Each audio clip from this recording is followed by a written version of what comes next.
and reproduced regardless of their environmental impact, the service industry operates with an equal rationale.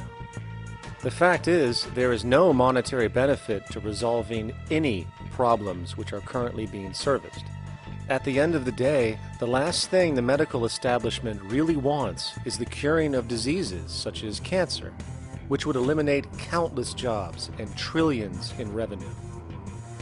And since we're on the subject, crime and terrorism in this system are good. Well, at least economically, for it is employing police, generating high-valued commodities for security, not to mention the value of prisons that are privately owned for profit. And how about war? The war industry in America is a huge driver of GDP, one of the most profitable industries, producing weapons of death and destruction. The favorite game of this industry is to blow things up and then go and rebuild them for profit. We saw this with the windfall billion-dollar contracts made from the Iraq War. The bottom line is that socially negative attributes of society have become positively rewarded ventures for industry, and any interest in problem resolution or environmental sustainability and conservation is intrinsically counter to economic sustainability. And this is why, every time you see the GDP rise in any country, you are witnessing an increase in necessity, whether real or contrived. And by definition, a necessity is rooted in inefficiency. Hence, increased necessity means increased inefficiency. The American dream is based on rampant consumerism. It is based upon the fact that mainstream media, and especially commercial advertising, all corporations who need this infinite growth have convinced us or brainwashed most people in America, and hence the world, that we have to have X number of material possessions and the possibility of gaining infinitely more material possessions in order to be happy. That's just not true. So why do people continue to buy in this way, which is ultimately eco-genocidal in its systemic effects cumulatively? And it just is classical operant conditioning. You simply put inputs of conditioning into the organism, and you have outputs of desired behaviors or goals or objectives. And it has all the resources of technology. And they boast about how they get into the minds of infants. What they hear is already making them conditioned to the brand. Then you see, well, that's how people have been such fools. In a way, they've been taught to be fools. It's a value system disorder. You know, if there is any testament to the plasticity of the human mind, if there is any proof to how malleable human thought is and how easily conditioned and guided people can become based on the nature of their environmental stimulus and what it reinforces, the world of commercial advertising is the proof. You have to stand in awe at the level of brainwashing where these programmed robots known as consumers wander the landscape only to walk into a store and spend, say, $4,000 on a handbag that likely costs $10 to make in a sweatshop overseas, only for the brand status it supposedly represents in the culture. Or perhaps the ancient communal traditions which increased trust and cohesiveness in society, which have now been hijacked by acquisitive, materialistic values, where now annually we exchange useless crap a few times a year. And we might wonder why so many today have a compulsion to shopping and acquisition, when it is clear that they have been conditioned from childhood to expect material goods as a sign of their status with friends and family. The fact is, the foundation of any society are the values that support its operation, and our society, as it exists, can only operate if our values support the conspicuous consumption it requires to continue the market system. 75 years ago, consumption in America and much of the First World was half of what we see today per person. Today's new consumer culture has been manufactured and imposed due to the very real need for higher and higher levels of consumption. And this is why most corporations now spend more money on advertising than the actual process of product creation itself. They work diligently to create a false need for you to fill, and it happens to work. You know, economists are in fact not economists at all. They're propagandists of money value. And you'll find that all their models basically get down to token exchanges that are to the profit of one side or both sides or whatever, but they're completely disconnected from the actually existing world of reproduction. In Ohio, an old man failed to pay his electric bill. You may be familiar with the case. And the electric company turned off the electricity and he died. The reason they turned it off was because it wouldn't have been profitable for them to keep it on because he didn't pay his bill. Do you believe that was right? The responsibility really lies not on the electric company for turning it off, but on those of this man's neighbors and friends and associates who are not charitable enough to enable him as an individual to meet the electric bill.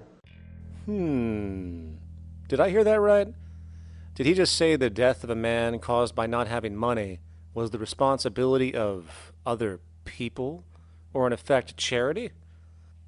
Well then, I guess we're going to need a whole lot of infomercials, little miserable coin slot donations for bodega counters, and a bunch of pickle jars for the billion people now starving to death on this planet because of the very system Milton Friedman promotes. Whether you are dealing with the philosophies of Milton Friedman, F.A. Hayek, John Maynard Keynes, Ludwig von Mises, or any other major market economist, the basis of rationale rarely leaves the money sequence. It is like a religion. Consumption analysis, stabilization policies, deficit spending, aggregate demand. It exists as a never-ending, self-referring, self-rationalizing circle of discourse where universal human need, natural resources, or any form of physical life-supporting efficiency is ruled out by default and replaced by the singular notion that humans seeking advantage over each other for money alone, motivated by their own narrow self-interest, will magically create a sustainable, healthy, balanced society. There is no life coordinate in this whole theory, this whole doctrine. What are they doing? What are they doing? What they're doing is tracking money sequences. That's all it is tracking money sequences, presupposing everything that matters. One, that there's no life coordinates. Wow, no life coordinates. Two, that all the agents are self-maximizing preference seekers. That is, they think of nothing other than themselves and what they can get most for themselves. That's the notion, that's the ruling notion of rationality. Self-maximizing choice. And the only thing that they're interested in self-maximizing is money or commodities. Well, where does social relations come in? It doesn't, except in the exchange to self-maximize. Where do our natural resources come in? They don't, except to exploit. Where does the family come in as being able to survive? It doesn't. They have to have money in order to purchase any good. Well, shouldn't an economy deal somewhere with human need? Isn't that what the fundamental issue is, to satisfy human needs? Oh, need isn't even in your lexicon. You dissolve it into wants. And what is a want? That means money demand that wants to buy. Well, if it's money demand that wants to buy, it's got nothing to do with need, because it may be the person has no money demand and desperately needs, say, water supply. Or it may be money demand wants a gold toilet seat. Well, where does it all go? To the gold toilet seat. And you call this economics? Like, it's really, when one thinks of it, it's got to be the most bizarre delusion in the history of human thought. Now, so far we have focused on the market system, but this system is actually only one half of the global economic paradigm. The other half is the monetary system. While the market system deals with the interaction of people gaming for profit across the spectrum of labor, production, and distribution, the monetary system is an underlying set of policies set by financial institutions which create conditions for the market system, among other things. It includes terms we often hear, such as interest rates, loans, debt, the money supply, inflation, etc. And while you might want to pull your hair out listening to the gibberish coming from the monetary economists, modest preemptive actions can obviate the need of more drastic actions at a later date. the nature and effect of this system is actually quite simple.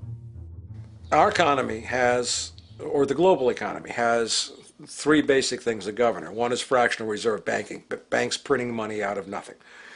It's also based upon compound interest. When you borrow money, you have to pay back more than you borrowed, which means that you, in effect, create money out of thin air, again, which has to be serviced by creating still more money. We live in an infinite growth paradigm. The economic paradigm we live in now is a Ponzi scheme. Nothing grows forever. It's not possible. As the great psychologist James Hillman wrote, the only thing that grows in a human body after a certain age is cancer. It's not just the amount of money that has to keep growing, it's the amount of consumers. Consumers to borrow money at interest to generate more money, and obviously that's not possible on a finite planet. People are basically vehicles to just create money, which must create more money to keep the whole thing from falling apart, which is what's happening right now. There are really only two things anyone needs to know about the monetary system. 1. All money is created out of debt. Money is monetized debt, whether it materialized from treasury bonds, home loan contracts, or credit cards. In other words, if all outstanding debt was to be repaid right now, there would not be $1 in circulation. And 2. Interest is charged on virtually all loans made, and the money needed to pay back this interest does not exist in the money supply outright. Only the principal is created by the loans, and the principal is the money supply. So, if all this debt was to be repaid right now, not only would there not be $1 left in circulation, there would also be a gigantic amount of money owed that is literally impossible to pay back, for it does not exist. The consequence of all of this is that two things are inevitable: inflation and bankruptcy. As far as inflation, this can be seen as an historical trend in virtually every country today, and easily tied to its cause, which is the perpetual increase of the money supply, which is required to cover the interest charges and keep the system going. As far as bankruptcy, it comes in the form of debt collapse. This collapse will inevitably occur with a person, a business, or a country, and typically happens when the interest payments are no longer possible to make. But there is a bright side to all of this. Well, at least in terms of the market system, because debt creates pressure. Debt creates wage slaves. A person in debt is much more likely to take a low wage than a person who isn't, hence becoming a cheap commodity. So it's great for the corporations to have a pool of people that have no financial mobility. But hey, that same train of thought also goes for entire countries. The World Bank and the International Monetary Fund, which mostly serve as proxies for transnational corporate interests, give gigantic loans to troubled countries at very high interest rates. And then, once the countries are deeply in the hole and can't pay, austerity measures are applied, the corporations swoop in, set up sweatshops, and take their natural resources. Now that's market efficiency. But wait, there's more. You see, there's this unique hybrid of the monetary and market system called the stock market, which rather than, actually produce anything real, they just buy and sell money itself. And when it comes to debt, you know what they do?